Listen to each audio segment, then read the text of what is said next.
Irmãos, bom dia a todos. Vamos ficar de pé um instantinho para a leitura da palavra do Senhor. Você pode abrir a sua Bíblia, o Salmo de número 125.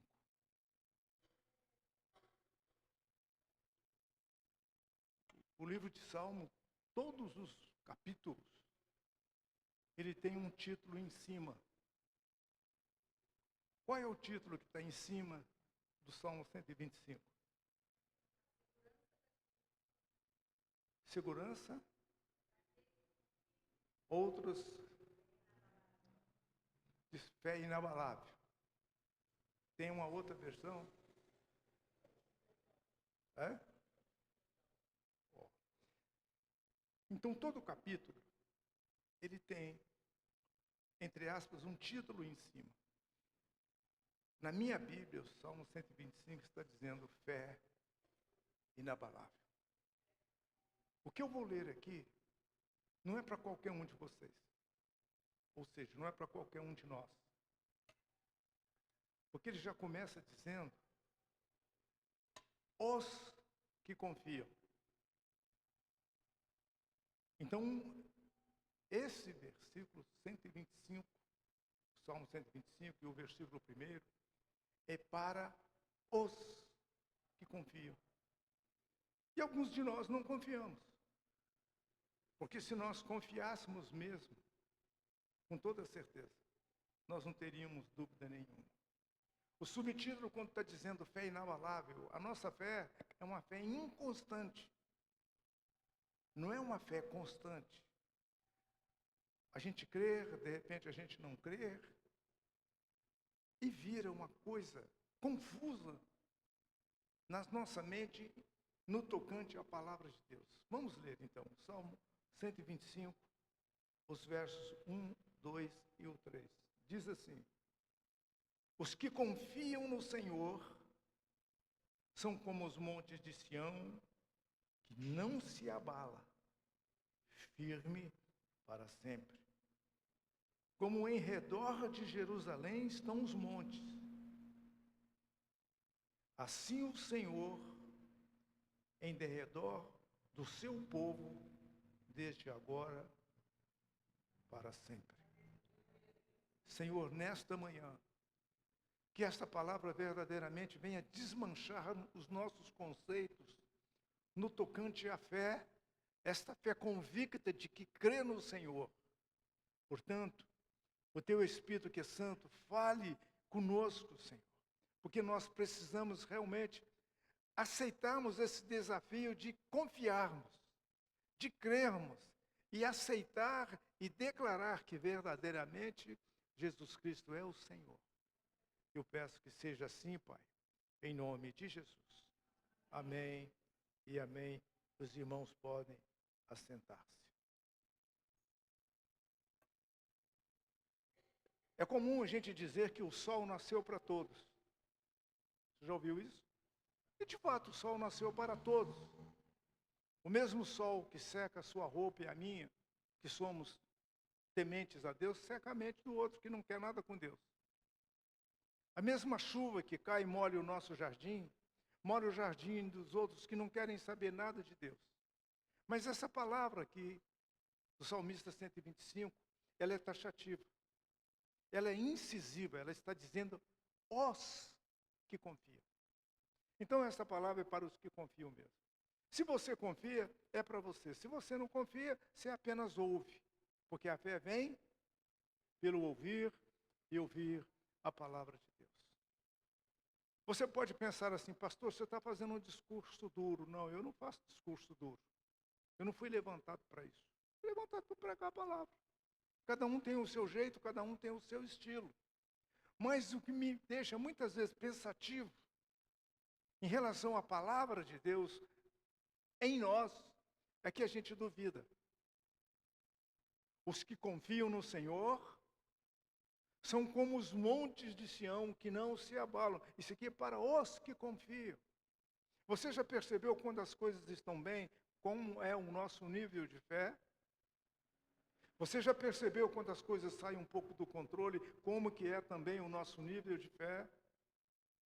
Você já percebeu quando a coisa está no controle e sai do controle, como é que a gente vai variando de acordo com aquilo que a gente está vivendo, com aquilo que a gente está sentindo? Só que em Deus não há mudanças e nem sombra de variações. Fé inabalável. Quando eu me deparei com isso, eu falei, Senhor, não tem alternativa. Eu tenho aqui na minha estante um quadrinho de madeira. Está escrito assim, fé é isto. Primeiro você coloca o pé, depois Deus coloca o chão. Veja, é inegociável isso. Primeiro você coloca o pé. Ah, não, mas eu não vou colocar meu pé, não. Eu não estou vendo? Então a sua fé é uma fé comprometida. Vamos discorrer sobre alguns versículos da palavra de Deus para testificar o que eu estou dizendo, que a palavra de Deus é fiel e é verdadeira. Números capítulo 23, verso 19, diz assim, que Deus não é homem para que minta, nem filho do homem para que se arrependa. Tendo ele dito, não o faria. Tendo ele prometido, não cumpriria. Tem alguma dúvida nisso? Deus não é homem para que minta, nem filho do homem para que se arrependa. Tendo ele dito, não o faria. Tendo prometido, não cumpriria. Esse é o Deus que nós servemos. O profeta Jeremias, capítulo 1, verso 12, diz assim, eu velo sobre a minha palavra. Para quê? Para fazê-la cumprir. Eu velo sobre a minha palavra para fazê-la cumprir. Vai vendo. Isaías capítulo 40, verso 8. Seca-se a erva, caem as flores, mas as palavras do nosso Deus subsistem eternamente. Seca-se a erva, caem as flores, mas as palavras do nosso Deus subsistem eternamente. Malaquias capítulo 3, verso 6, dona Sônia, diz assim, eu, o Senhor, não mudo. Deus não muda, gente. Ele permanece. Por isso que está escrito, fé inabalável. Salmo 89, verso 34, não alterarei, não modificarei nenhuma palavra que os meus lábios proferiram. Olha que coisa interessante. Não modificarei nenhuma palavra que os meus lábios proferiram. Quer mais um? Mateus capítulo 24, verso 35. Passarão os céus, passarão a terra, mas as minhas palavras não haverão de passar. Olha que verdade absoluta. As minhas palavras não haverão de passar. Mais uma, Carlão. Hebreus capítulo 13, verso 8. Jesus Cristo é o mesmo ontem, dos tempos passados. Jesus Cristo é o mesmo hoje, desse presente. E Jesus Cristo será eternamente. Não tem conversa. Ele trafega nessas três dimensões. Por isso que está aqui no versículo, o subtítulo do 125, fé inabalável.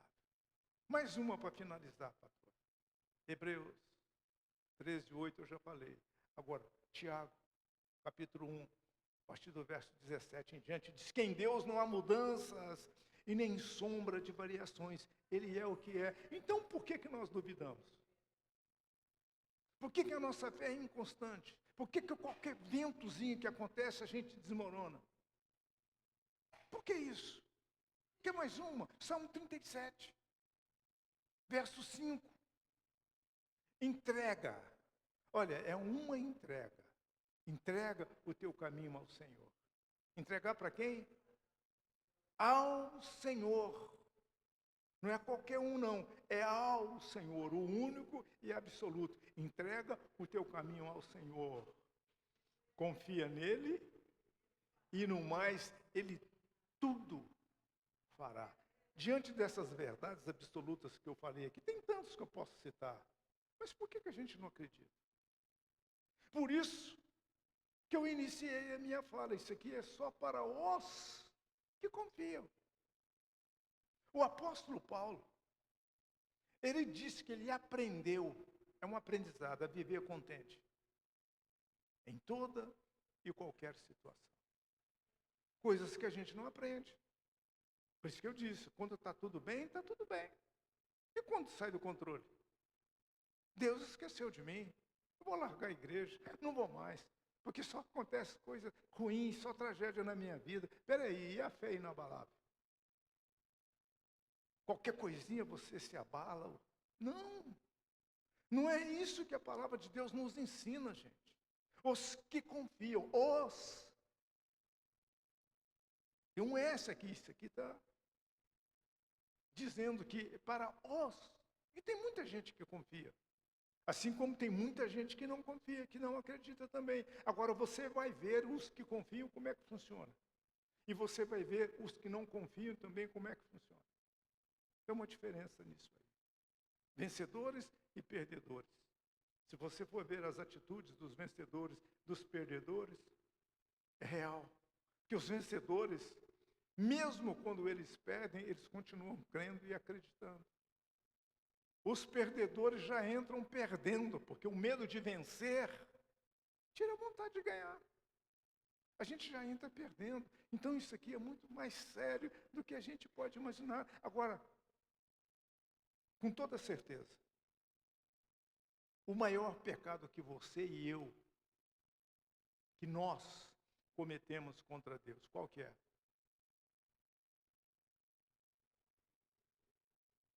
É quando nós duvidamos da palavra do Senhor. Esse é o maior pecado que a gente comete contra Deus. Você é cliente de um banco, ainda no tempo do talão de cheque, né? Eu ainda gosto do talão de cheque. Você vai lá e assina. Se a sua assinatura não for verdadeira, a hora que chegar lá no caixa, eles devolvem. Não é assim? Então você assina a assinatura que você sabe que vai chegar lá, o seu cheque vai ser pago. Agora você imagina, eu te dou um cheque, sei que eu tenho saldo, te dou um cheque, olha, vai lá no banco, pode sacar. Você chega ali na esquina, você para o carro, liga para mim.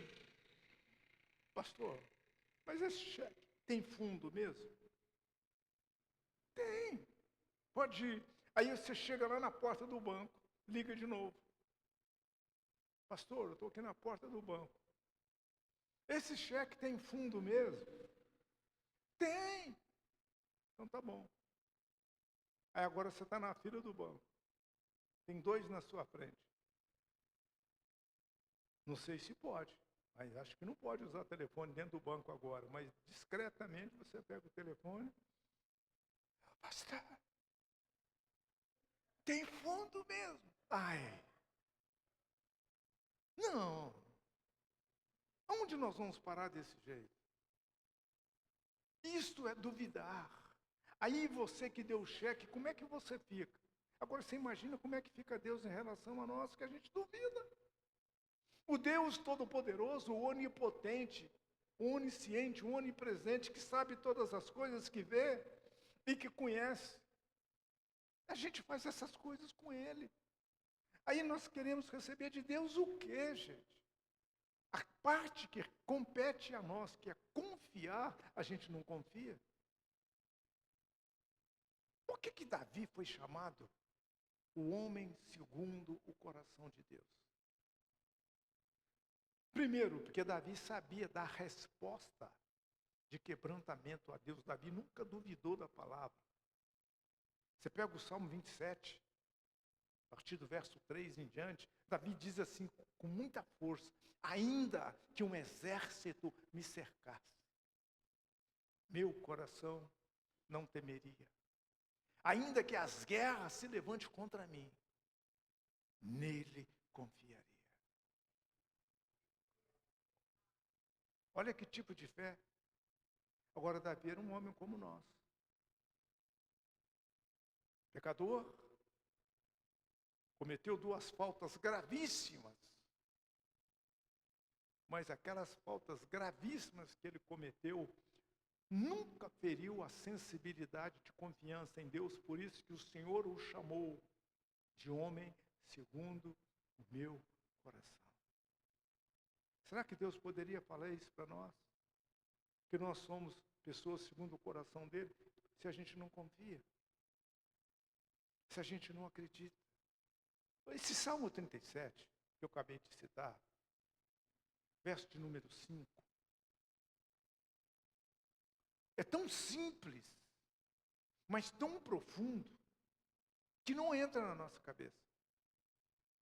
O que diz o Salmo 37? Entrega.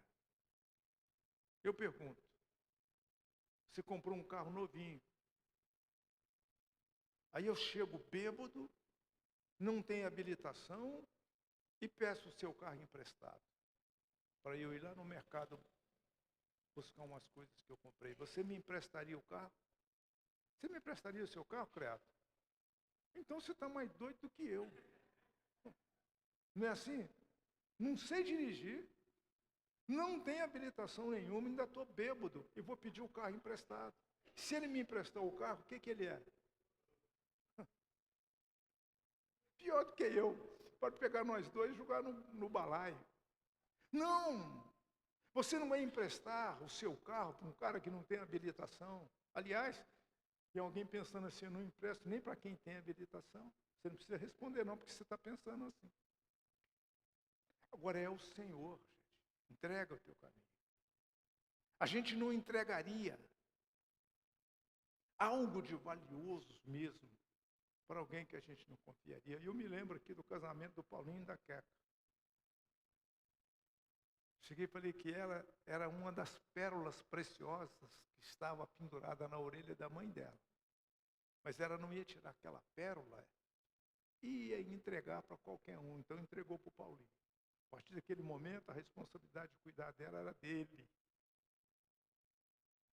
Você não pegaria uma pedra preciosa e entregaria para qualquer um. E ela era uma pedra preciosa, que era a única filha. Entregou para o Paulinho tem cuidado até agora. Tem ou não tem? Porque se não cuidar, ele já sabe. A gente vai atrás dele. Meus queridos irmãos, por que a gente não consegue colocar em prática essa confiança? Por que será que a gente insistentemente fica duvidando? Eu não sei se Deus vai fazer. Eu não sei se Deus está ouvindo a minha oração. Eu não sei se Deus vai intervir nisso. Eu não sei se Deus vai me socorrer naquilo. Por que nós somos assim? E essa pergunta nós temos que fazer para nós mesmos. Torno a repetir quando Paulo disse que ele aprendeu a viver contente em toda e qualquer situação. Tanto sei ser exaltado, como ser humilhado. Agora, ser exaltado, qualquer um de nós gostaria. Agora, e de ser humilhado? Não é para qualquer um. Então, ele aprendeu, tanto faz. Por isso que ele foi o homem que foi. Por isso que ele foi o homem que foi, porque nunca houve no coração dele qualquer sombra de dúvida.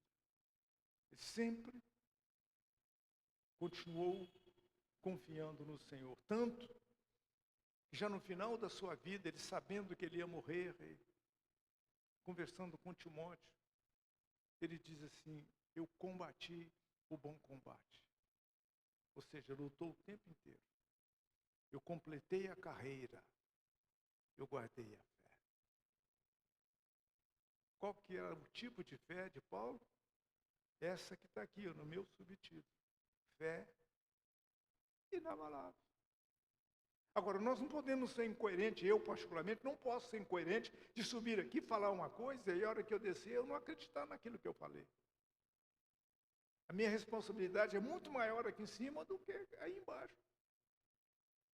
E a hora que eu descer, eu ficar aí embaixo, aí ela aumenta mais ainda, porque eu não posso falar uma coisa que eu não vivo.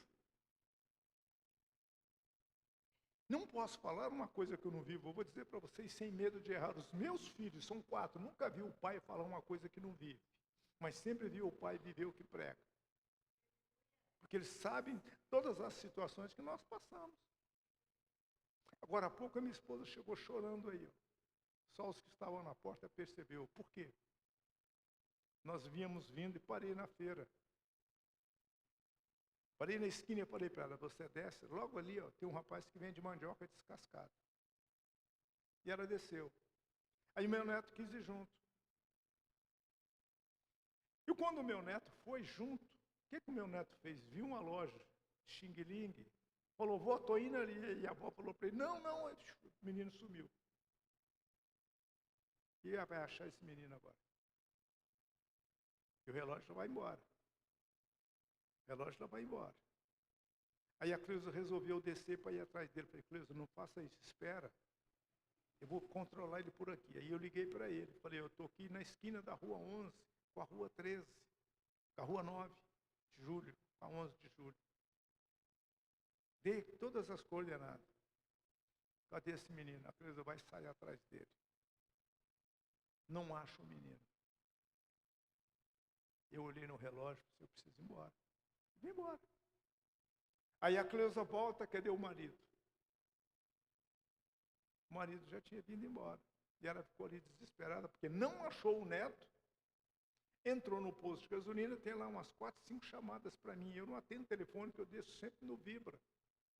Chegou transtornado, que não achava o menino. O que o menino fez? Ligou para a mãe. A mãe foi e achou o menino na hora. E a Cleusa deixou o telefone comigo, estava dentro do carro. Aí, intuitivamente, eu peguei o telefone e saí ali do lado, vi uma chamada de alguém que eu não conheço. Cliquei, abri, e falei assim, sua esposa está aqui no posto São Paulo. Aí eu liguei para minha filha, que estava procurando a mãe e procurando a filha também, que vieram de São Paulo. Aí acharam, e ela chegou transtornada. Chegou até espumando no canto da boca. Falou, vou embora. Falei, pode ir, deixa ele, você não vai ficar aqui não. Mas ela apavorou porque não viu o neto. Onde é que foi parar esse menino? 16 anos. E ela chegou, eu falei assim, eu não vou dar uma bronca nela, porque ela quis descer do carro. Eu falei, Cleusa, não precisa, fica aqui, porque você vai sair para procurar ele, ele vem de um lado, você vai para o outro. E dito feito. Foi o que aconteceu. Agora vai embora, calma. Depois não adianta ter o lamento. Eu ligo para você, você não atende. Eu falei, mas quantas vezes você sabe que eu deixo meu telefone no vibra?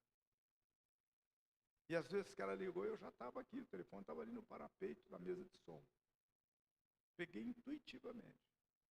Agora, por que eu estou dizendo isso? Porque eu tive que subir aqui para pregar, gente. Ela chegou transtornada ali, quem viu chegou transtornada. E ela fica vermelha, igual camarão. Espumando no canto da boca. Eu falei, agora não é hora da gente nem conversar. Levei ela para o fundo, liguei o ventilador. Fica aí um pouquinho, não quero ir embora. Aí eu chamei o Gonçalves, falei, Gonçalves, faz favor. Levou ela embora. Mas eu estou aqui falando, porque eu aprendi a separar as coisas. Porque se eu não separo as coisas, eu embolo tudo. Agora, sou melhor que você? Não. Adianta eu ficar transtornado? Não. Adiantava eu ficar descabelado? Também não. Então mantive a paz no silêncio, no coração, orava, Senhor, e tem um desfecho bom isso. Quando de repente ela entra ali. Vocês não viram que estavam todo mundo aqui, olhando para cá. Mas a mensagem para nós nesta manhã é sobre a fé inabalável. Agora, com toda certeza, alguns de nós aqui já cometemos esse pecado, ainda continuamos cometendo esse pecado, e hoje é dia de o Senhor nos perdoar desse pecado da desconfiança. Vamos ficar de pé um instante.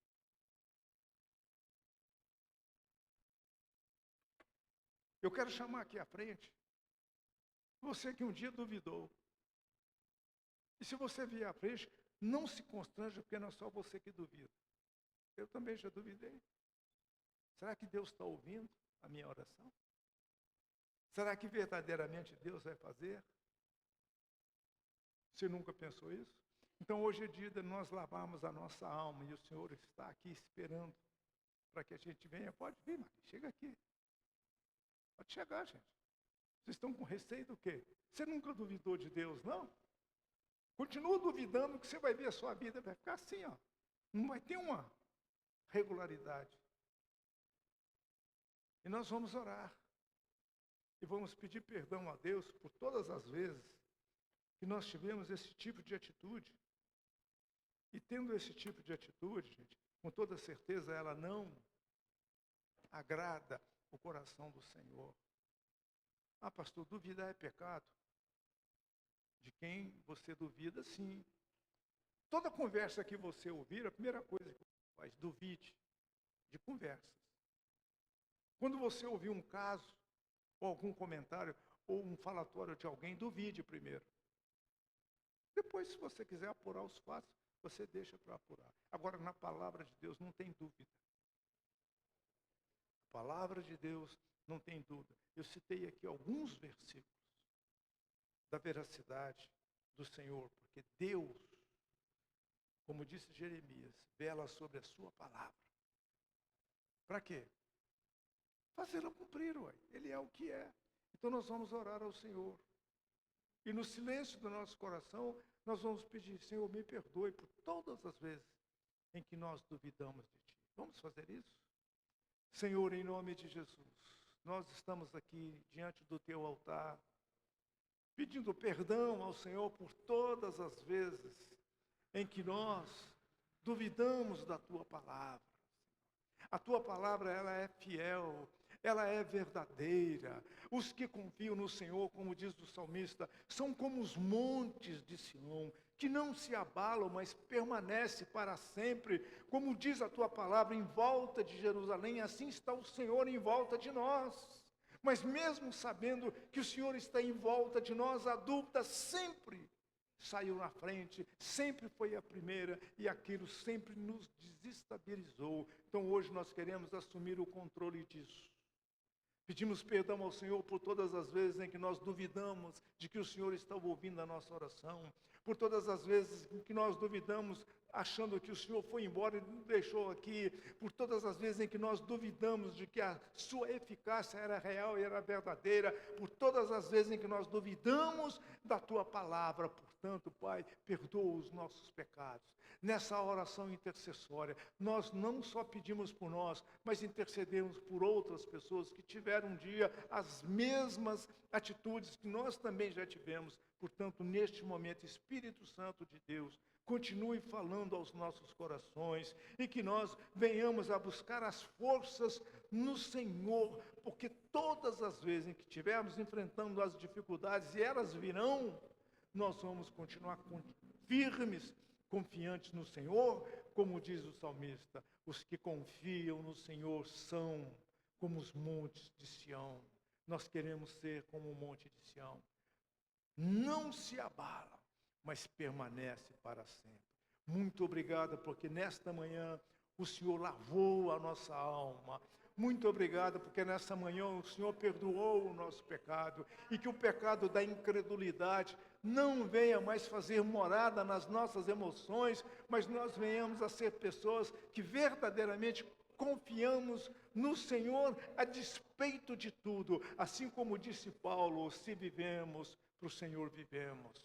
Se morremos, para o Senhor morremos. Quer pois vivamos ou morramos, nós somos do Senhor. Louvado seja o nome do Senhor. Louvado seja o nome do Senhor. Louvado seja o nome do Senhor. Aleluia, aleluia, aleluia, aleluia, aleluia, aleluia. Louvado seja o nome do Senhor.